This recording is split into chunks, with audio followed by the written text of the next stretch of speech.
તો દેશમાં કોરોના વાયરસના સંભવિત રિટર્નના પગલે ઊભી થનારી કોઈપણ પરિસ્થિતિને પહોંચી વળવા માટે અમદાવાદની એશિયાની સૌથી મોટી અસારવા સિવિલ હોસ્પિટલ સંપૂર્ણપણે સજ્જ થઈ ગઈ છે।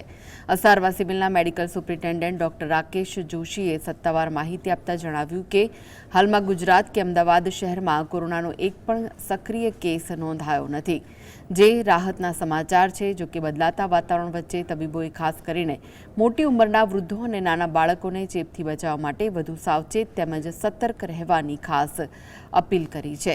શિયાળા કે ઋતુ બદલાવાના સમયે સામાન્ય શરદી, ખાંસી અથવા તાવ જેવા લક્ષણો દેખાય તો પણ તરત જ માસ્ક પહેરવું હિતાવહ છે, જેથી અન્ય લોકોમાં ચેપ ફેલાતો અટકાવી શકાય। કોવિડ એ વખતે વધારે ભયાનક હતો, કારણ કે આપણને એ વખતે એના વિશે કોઈ જ્ઞાન નહોતું, કોઈ એસઓપીઝ નહોતી।